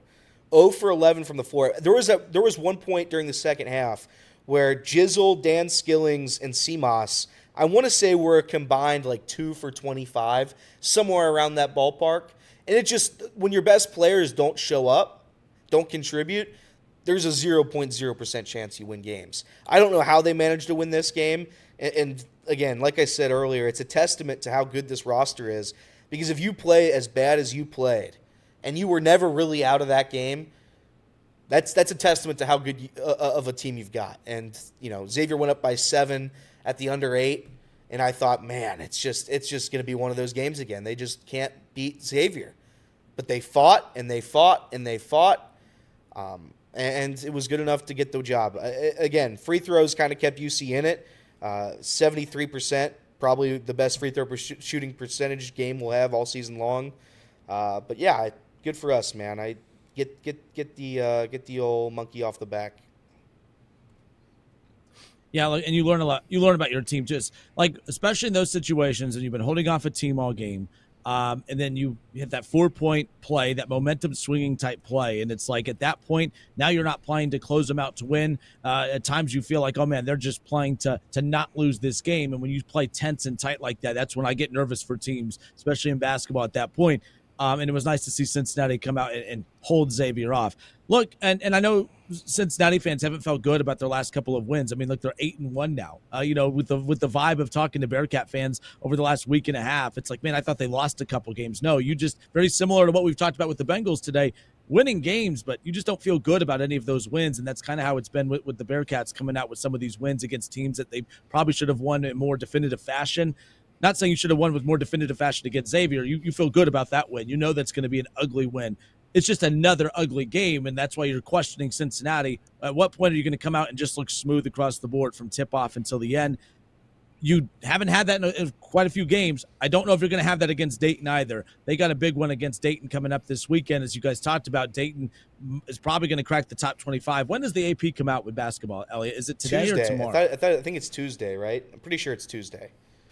It's either today or tomorrow. Either way, by the time this is being heard in Dayton on the radio, maybe it's come out today. I don't know. Dayton's going to be in the top 25. Cincinnati's going to be in the top 25. I did not anticipate that coming into the season. It is. I figured. So I knew it was going to be a good game between Cincinnati and Dayton this season. I just did not think it would be a top 25 showdown. I got to give Anthony Grant credit because I constantly criticize. I'm not a big Anthony Grant guy. The guy just, I mean, he loses those games you talked about, that Xavier Cincinnati finish. Anthony Grant is notorious for losing close games. You know, you had that 21-point lead against North Carolina, became a close game, you lose it. Yeah, you know, you lose. He's always lost close games as head coach at Dayton.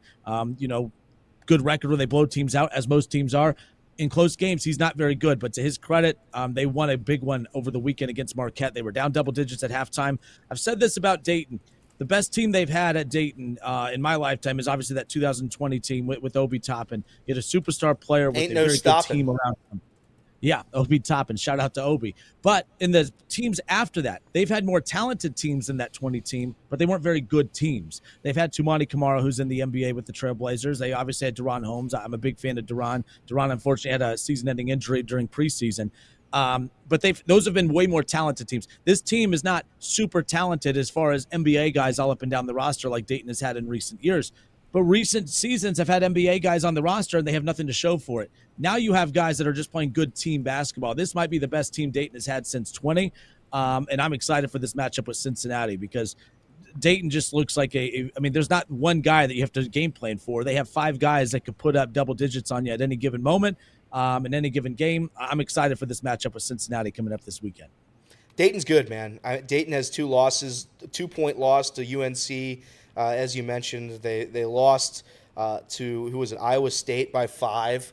They've had opportunities to win games against really, really good teams. Beat UConn by 20, and you beat Marquette in a fantastic game.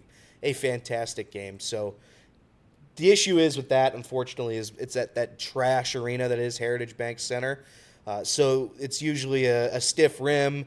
The court's going to be slippery. I'd imagine all kinds of havoc is going to be had on whatever night that is. So I'm disappointed that game is still at Heritage Bank and not either at Dayton or at UC. Neutral games mean nothing to me. I wish they'd get rid of them. Silly. Well, what is do you know the purpose of that? And I should know that too. I don't. Why is that being played there? You can say it's neutral, but it's in Cincinnati, and Dayton always fills up. I mean, like I think last year Dayton fans made it like a road home game for them because they filled up that arena. Didn't make any sense. I have no clue why they're doing it at that arena. Yeah, it was all Dayton fans at Heritage Bank Center last year, and I the only thing I can think of is that UC didn't want to play them or give them the benefit of the doubt of giving a game at Dayton, so they're like, we'll just play 2 at Heritage. It's kind of close to home. Maybe we'll get home field advantage, home court advantage. Just not the case. Dayton travels very well, as we talked about last week, so it sucks that game is there. It really does. Saying that, I wanted a 1-1 split between Xavier and Dayton. That's all I wanted. If we split between Xavier and Dayton this year, I was going to be happy, and that's what it's going to be. So I'd like to win. I hope the Bearcats win. I think they're good enough to win. You get some momentum after a big win against Xavier, but I'm not going to sit here and say I feel confident about beating Dayton. I see a lot of people doing the Super Bowl, the Super Bowl conversation in the chat. UCU Super Bowl. Oh no, it's Xavier's Super Bowl. Why is that a bad thing? If you play a crosstown shootout rivalry between 2 teams in the same city, it should be both teams' Super Bowl. It should be the biggest game of the year for both teams and both fan bases. You should live and die by beating your rival that lives in your city. I don't know why that's viewed as such a negative in sports these days when people say regular season games, oh, that's your Super Bowl. You beat your rival. That means so much to you. Good. It should. That's what's great about college sports is rivalries matter more than any other level. I said it in the chat when they were arguing about this. I'm a UC fan. That is 100% the most important game on the schedule every single year. I feel no shame about it. I feel no shame that saying playing Xavier is without a doubt the most important game UC plays all year long. Sure, they play Kansas this year at home. That's going to be a great game. They play in the Big 12, which is the best basketball conference. I get it. But I want to beat Xavier. That's my rival. Ohio State gets Michigan. Yeah. Jacob was saying they should turn down a tournament invite because they lost to their rival. I love playing that game. I love the crosstown shootout. I love how much it means to UC. I love how much it means to Xavier. And again, I don't mean to do the whole Enquirer thing again. Despite what was written in the Enquirer, there is still that hatred. There is still the rivalry. You still feel it. You still feel the passion. I want it to stay that way. I don't know why we have to. It's Xavier's Super Bowl. It's UC. Yeah, it's both of our Super Bowls. It's the championship of the city. You play one championship of the city every single year.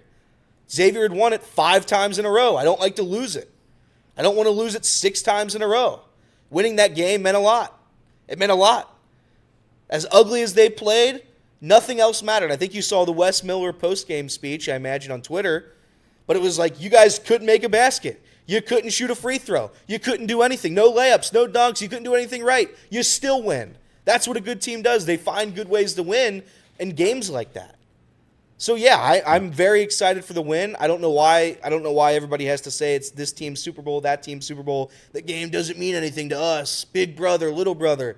It's a big game for all of us. So I don't know what the point of the argument is. It just upsets me, honestly. It's a nuisance. And when you lose and you turn around and you say, "Oh, that game doesn't matter," and then you win and it's the biggest thing in the world, that makes you look silly. And it really feels like both teams kind of do that, at least over the last couple of years. Xavier, whenever they win that game over the last 5 years, it's been, "Oh, who's the little brother now?" type of thing. This year they lose and it's, "Oh, on to the Big East, whoop-de-doo, and just another game." And UC fans for the last 5 years, it was, we have bigger games to play, and then now you win and it's, biggest thing in the world. And I think once both teams realize that it's okay for this game to mean a lot, that's going to be a huge thing for the crosstown shootout. Not to mention, both these teams are good. So it's like winning a tough road or home non-conference game, that means a lot down the stretch. It would have been a massive win for Xavier heading into their 2 toughest games of the season right now against UConn and Marquette. For UC, you played a trash non-conference schedule. You beat Xavier at home. You've done your job. That's a game when we get to March, the committee looks at that.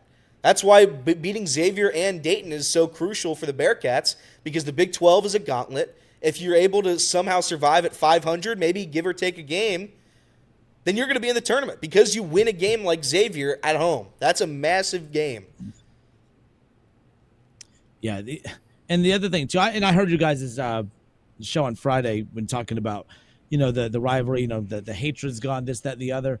Obviously, when you're a fan in that rivalry, that's up for you guys to decide, not outsiders. So for me, I can't sit here and speak on that, the crosstown shootout rivalry as far as the vibe of it, this, that, and the other. I will say all rivalries have been impacted by, as of late, where they don't feel like they used to, mainly because the fact that, like, when you used to be recruited by a school, you'd go to school, you'd be a freshman, you'd be entrenched into it as a freshman, and then you get your chance to play in it as a sophomore, and that's where you get your first taste of that rivalry there. And then as a junior, you're already an established player, and now you play a pivotal role in the outcome of that rivalry game. And then as senior, you had 2, 3, 4 years where you got to hate that team. Right now, all North Carolina Duke, that used to feel, to me as a kid growing up, I love that North Carolina Duke matchup when you obviously had the 2 coaches, 2 legendary coaches, 2 legendary programs. It felt like it felt bigger when I was growing up than it is now. That's because you had players that would go to Duke as freshmen and graduate, or go to the NBA and stay their whole careers there.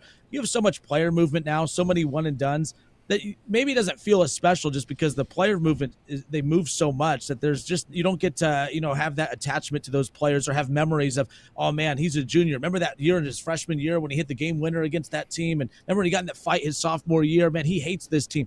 All that stuff gets eliminated because of today's landscape of college athletics. That's what stinks. That's what, you establish memories in these rivalries. I think that's what has hurt rivalries more than anything else. I think the fan bases still can't stand one another. Michigan, Ohio State, this, that, the other, all of that. I think all of that matters still, but I do think what all rivalries have taken a hit on is the fact that the players change so rapidly. It's hard to get invested into it from that perspective. I don't think that really diminishes the rivalry, though.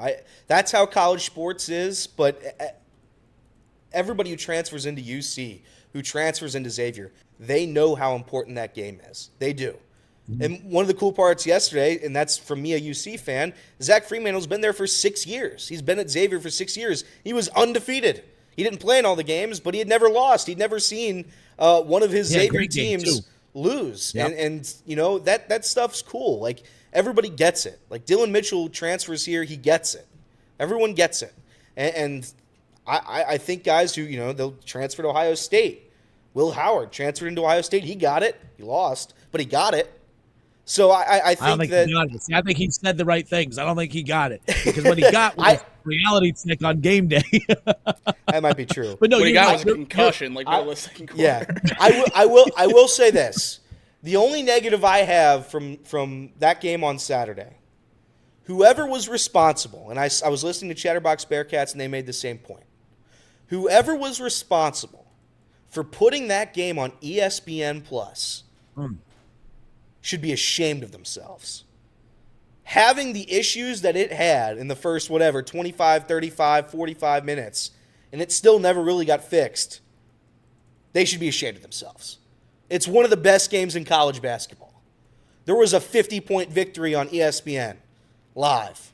I saw UC and Xavier fans talking about that. You don't actually think they should have put that game over Auburn, Ohio State, right? I think they should have, yeah. No one cares about this game outside of the 275 loop.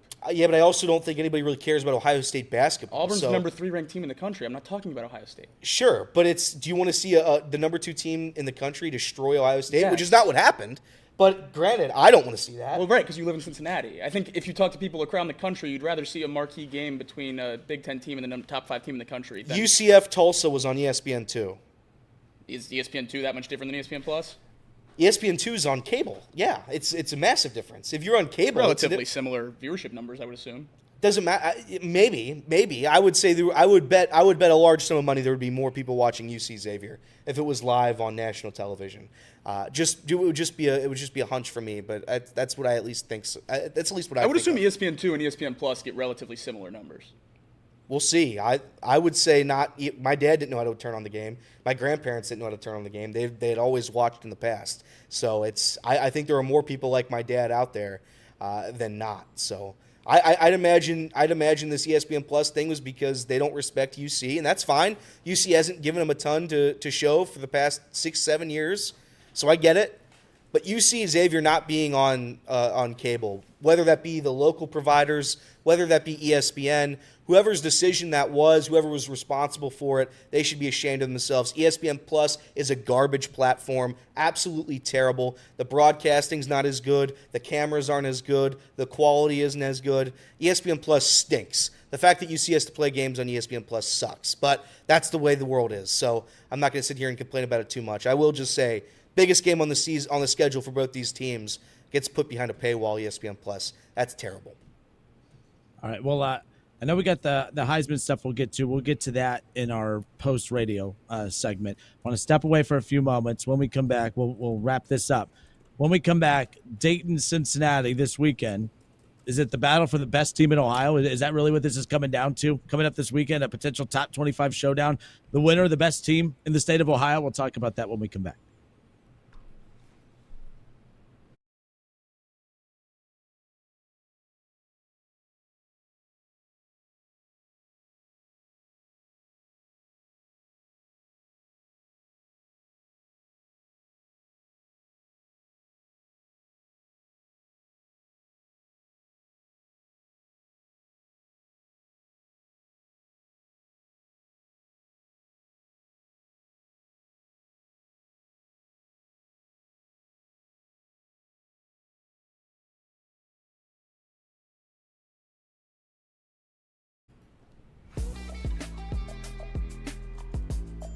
All right, and we are back. Justin Kenner, Casey McAllister, Elliot Rearing, Jacob Pissett with you here, 1410 ESPN Radio. Cincinnati wins the crosstown shootout, ends a 5-game losing streak against Xavier over the weekend.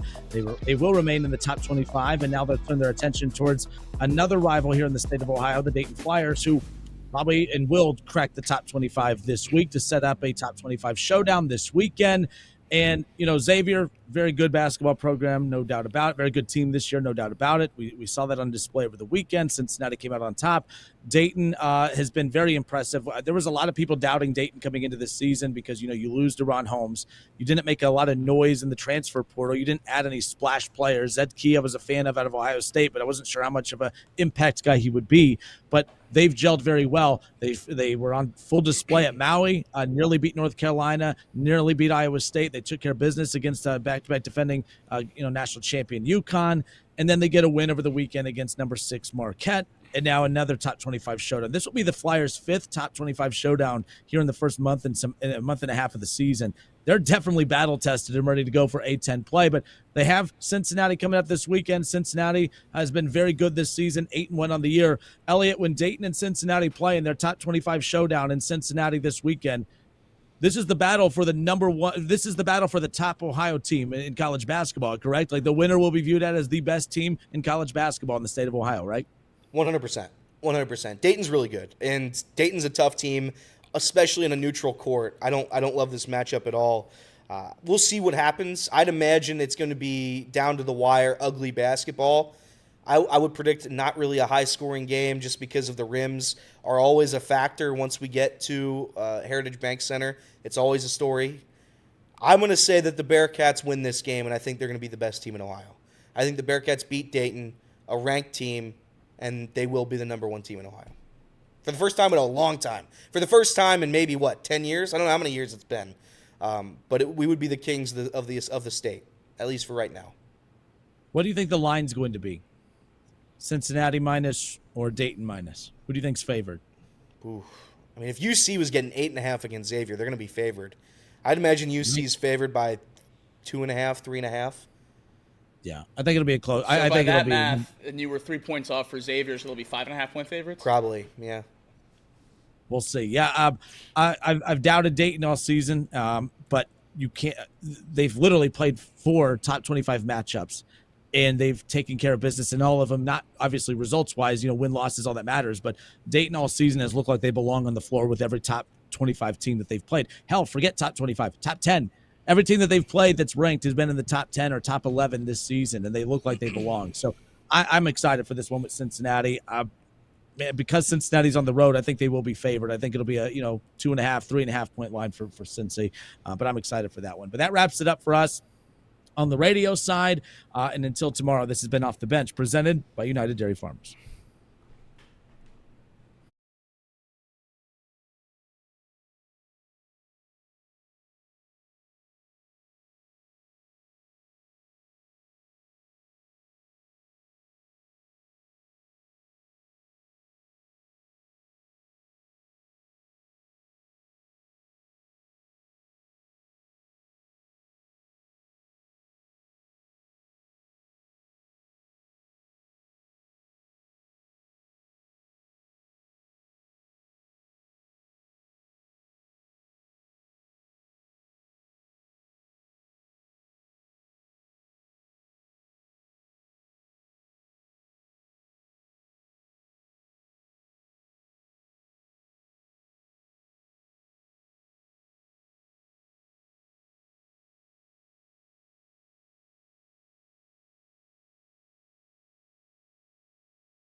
You guys were looking at the net rankings. Dayton at 23. Where does Cincinnati's in at 31? And then the team that surprised me too was just Ohio State coming in at 35. Ohio State's 6-4. They're horrible. You talked about that Auburn matchup. That was over before it started. I mean, now Ohio State, they went out and got a kid named Michi Johnson, who was an original Ohio State commit, local kid. Then he went to South Carolina, averaged about 16 points a game. Ohio State goes to the portal. They bring him in. They get Bradshaw, the 7-footer from Kentucky, who has not been available all season basically because of some off-the-floor stuff. But I was expecting more of the Jake Diebler era, and it has not got off to a hot start. So that's why we're saying earlier, Dayton, Cincinnati, the winner will be viewed as the top team in Ohio college basketball-wise. So, but yeah, that'll be a good one. As we see here right now, the Heisman came out over the weekend. Jake, I know we were we gave our opinion on this. I was an Ashton Jeanty fan. I thought Ashton Jeanty. I think we were on the same page. I just think when you look at this, the Heisman is kind of like the MVP award, right? And I think the most valuable player. You can go on every roster and take the best player and say this team would not be the same without this player. However, I think you have to you take it up a notch and say when you are Boise State and you're not just in the playoff, but you have a first-round bye, when your whole identity is the run game and is your star player, Ashton Jeanty, I don't know how any player was even close to taking that trophy from him. And Travis Hunter came away with it. Travis Hunter, a beyond exciting player. We've talked about it, not taking anything away from him technically. But I think people became enamored with the fact that we haven't seen this before. A guy that has not just played both sides of the ball, but doesn't come off the field ever and is very, very good on both sides of the ball. But he's also a very valuable player to his team, yes. But at the same time, this team is sitting at home watching the playoffs and not in that mix to contend for a national championship. It's not a shot at Travis Hunter. I don't understand. In a year where there was no clear-cut quarterback to win this award, the next that to me is the most valuable. Ashton Jeanty to me should have won it. Shout out to Travis Hunter. Doesn't surprise me he won. He was the odds-on favorite, but I still felt a certain way when I heard his name be announced, because I thought for sure, how do you justify him getting that over Ashton Jeanty? Both had great seasons. Congratulations to Travis Hunter. At the end of the day, though, it should have been Ashton Jeanty's trophy at the end of the day. You have to give Hunter that award once you name him the best receiver and best defensive player in college football, right? Yeah. Once he gets those two awards, right, you have to give him the Heisman. That's kind of when the conversation ended, because then you can't justify those other two whatsoever. Where do you think, Justin, Travis Hunter rates in terms of, let's say the last 10 Biletnikoff winners, PFF grade? It's just the easiest way to kind of bring it all together, since stats are so different with different systems and everything like that. Where does he rank? Where does he rank among the last 10 Biletnikoff winners in PFF grade for the season? Oh, my guess is dead last. Yeah, no, he'd be 10th. He's the only one at 85 or below. Everyone else, other than Jordan Addison, Jerry Jeudy, and James Washington, up in the 90s. So the worst Biletnikoff season in the last decade. He clearly wasn't the best statistically. Nick Nash, the wide receiver for San Jose State, had a triple crown. And if you want to go just off of, pure athleticism or projection, then Tetior McMillan seemed like an easy answer for me. So that's really where I had my first gripe with Travis Hunter this award season, was winning the Biletnikoff. I think you can justify some of the defensive awards. I think that makes a little bit more sense. But once he got the Biletnikoff, it wrapped up the Heisman. So I think a lot of people are separating the two, but I think they have to be brought together as one whole conversation. The interesting thing about the Heisman, as you said, without a clear quarterback, then you thought they should give it to Jeanty, the most dominant player at his position in the sport this year. Well, Justin, more voters than not agreed with you. Travis Hunter won the award, and he had the 4th highest ballot appearance percentage in the history of the award. 3rd highest, Ashton Jeanty. Travis Hunter appeared on 93% of Heisman ballots. Ashton Jeanty, 95% of Heisman ballots. So more people voted for Jeanty in the top 4 than voted for Travis Hunter in the top 4. Just think that's an interesting nugget as well. It was the closest Heisman finish in the last 5 years. 2,231 points for Hunter, 2,017 for Jeanty. Look, I did not expect that Ashton was going to win this award. I didn't think the odds were telling us going in that it was already locked up for Travis Hunter. I was shocked by how close it was, if I'm going to be honest. I was shocked by how many voters agreed with me and you and with the people of college football that Ashton Jeanty should have been the Heisman Trophy winner. He ran away with the Nissan fan vote. And I know that doesn't matter, and that's people on their phones texting Jeanty instead of Hunter, and that is what it is. But when the fans of the sport, more or less, I don't want to say unanimously, because a lot of people did support Travis Hunter, but every time a fan vote was put out, everyone said Jeanty. He won it every single time. And then Hunter gets the award in a very, very close fashion. If Ashton's not going to win the award this year, when can he? When can a running back win the Heisman? When can that happen again? Never? No, I think it will happen again. But how do you give it to a running back with a worse season than Jeanty had? This was a rare circumstance, because never have we had a two-way player like this. So I think if there wasn't this, again, 1 in a million circumstance, I think a running back wins it 9 times out of 10. This was just the one time where Travis Hunter was going to be the winner. I didn't want to see Travis Hunter win. I don't like Colorado, but that's the way it goes. I mean, everybody knew this after week 10. It was going to be Travis Hunter's Heisman to lose, and it sucks, but Jeanty had to break the record in the regular season before the Heisman. That's the only way he was going to win this. That record had to be broken, and he probably will still break that record. But he had to break it before the Heisman, and it sucks that this is the way the sport works. And I still don't really understand what the Heisman means, because usually I used to think it was like the MVP. It's clearly not the MVP. It's the most outstanding player in college football. That is the verbiage around the award. Yeah, it's just if it was just an MVP, I think Jeanty wins it, and I don't think it's close. Because I think if you put Travis Hunter on Boise State, they might, and I don't think anything changes, right? If I took away Jeanty from Boise State, they don't win games. Okay, yeah. No, I agree. So it just depends what your definition of that award is. If it's most outstanding player, I guess you give it to the guy who plays both ways. It sucks. Without a doubt, it's unfortunate, but good for him, I guess. I I don't know. I think if you look at the two players' seasons, I think one was very, very clearly more outstanding than the other, in my opinion. I think that's G&T. When you look at the numbers, I think you gave it to the third best corner in football and the fifth or sixth best wide receiver in football. Yeah. And I just don't love kind of adding it all up. I don't like doing that. I think obviously he gets credit for playing both ways, and I think finishing second and being in New York would have been pretty good credit for that. Yeah.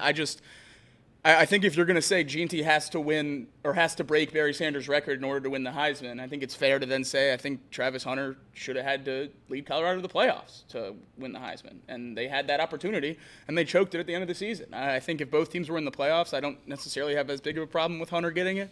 But with a much more talented roster, I just don't think we're ever going to see a season as comparatively impressive as G&T's compared to other running backs we've seen in the last 20 to 30 years. Do you think G&T getting snubbed from this award, do you think that's one of the worst snubs in Heisman history? No, because I don't think Travis Hunter's a bad winner. I think we've had snubs with bad winners, which makes it way worse. Travis Hunter's going to be looked back on when Ashton G&T's season kind of flushes away as time passes on, and we're going to look back and say, oh, this guy played, X amount of snaps and wide receiver corner goes top 5 in the draft.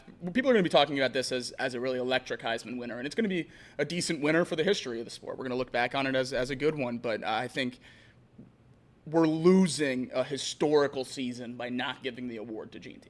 Yeah. All right, off the bench, presented by United Dairy Farmers.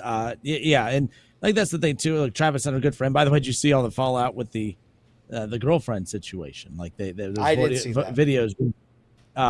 She was just annoyed the whole time. So so what? I'm just supposed to sit here and she's getting mad. He's taking pictures with fans and all this stuff, and he's distracted. He's not interacting with fans. He's having to talk to her to calm her down. And then he comes out earlier this morning and blast all media and saying that everyone's just trying to get clicks, this, that, and the other. That that she drank all day yesterday and went to bed crying because she was so upset about everybody. But I thought that was kind of interesting. Just another athlete. Again, you want to live your life on social media and live your life in the public, and then when something goes wrong, now you want to tell people to stop giving you attention. You want people to give you attention, but only whenever it suits you.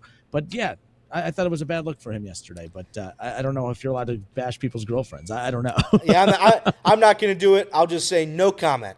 No comment regarding the girlfriends. I will. What we've seen so far since he won the Heisman, cut weight. That lady's going to drag you down. You're going to be great. You're going to be a great two-way player in the love NFL. the gap. Don't do that. Don't have someone that's going to try to take your shine. You win the Heisman and all the cameras are focused on her not standing up and clapping for you. It's not someone I want in my life. That's fair. That's fair. Dion had to tell her to stand up. Dion had to tell her to stand up. Last one to stand up, first one to sit down when your fiance wins the Heisman. I have a problem with that. Yeah. And that's not just a college girlfriend and college boyfriend. Anyone, if that's your significant other you're planning on spending the rest of your life with, and you accomplish a goal you've been working towards your entire life, I would expect them to seem a little happier for me. It's fair. Yeah. But like I said, it was a story. But then when he came out this morning and just going at everybody, I just thought that was weird too. Because I'm like, I get it. And she probably made him, knowing how these dysfunctional relationships work, she probably made him go on there. You're not defending me. You're not standing up for me. So now he has to go on social media and defend her to the masses, this, that, and the other. But, and you can't take pictures with female fans at a fan meet and greet? Are you kidding me? It's insane. Insane. No comment. That's my favorite. By the way, why no comment? Because I don't want to comment about it. I don't need the noise. If it was a female athlete and a guy was telling her you can't take pictures with male fans, yeah, sure, there would be some pretty loud comments. I'm not saying there's not a double standard. There's certainly a double standard. I'm all about equality. I'm going to yell at her just like I would yell at a guy if he was doing the same thing to his, Changing the subject a little bit. One of the stories from the Bengals game that we didn't talk about at all today, Sam Hubbard. His last play as a Cincinnati Bengal is going to be a touchdown reception against the Tennessee Titans. Obviously suffering, unfortunately, what seems to be a season-ending injury. That's going to be it for Sam Hubbard. I don't see a world where the Bengals bring him back. But if there was a way to go out, why not go out with a touchdown? Yeah, that's pretty cool. So, and by the way, he wasn't even the only guy. He wasn't the only guy in the NFL who caught a touchdown that wasn't an offensive player. I think there was like 4 of them yesterday. I said this and not just non-offensive players, but offensive linemen as well. Dan Skipper, Jonah Williams getting in on the action. I said it in our group chat yesterday There's 1 week every NFL season where every team just throws to their linemen. It happens every single year. And then they all pile up in 1 week, and they're not spread out at all. They got to tell us. Someone has to tell us. They have Stop letting us bet on, I know T. Higgins scored, but stop letting us bet on, the T. Higgins, Jamar Chase, and star wide receivers if this is your registered week to throw to your backup tackle. You have to let us know these things so we can gamble accordingly. That was my biggest takeaway from the weekend. I wish we had some kind of tell that this was going to be lineman week. But good for Sam Hubbard. Great for Sam Hubbard. It is funny that he plays through so many injuries this year and just scratches and claws to stay on the field, and you're like, here's your reward for battling so hard and playing the right way this year. Here's a touchdown. Boom, knee explodes. It's just not the best. Sucks. Did you see Mike Norvell, by the way? He's giving the give back. $4.5 Your guy, Elliot. Yeah.